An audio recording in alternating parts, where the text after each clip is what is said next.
Hello everyone, how are you all? I hope you are doing well. So this video is just to guys say you Eid Mubarak. Stay safe and stay with your family. That's all. Just a greetings from me. And of course I made this design. What do you think?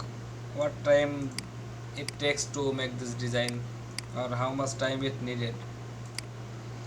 Actually this can look a very complex design, but the truth is this is just a font. You can see here is a font called Bismillah script. So all I wanted to tell is you have to understand the fonts. If you can understand the font, where to use and when to use, what kind of font, then you will become a great designer, no doubt about it.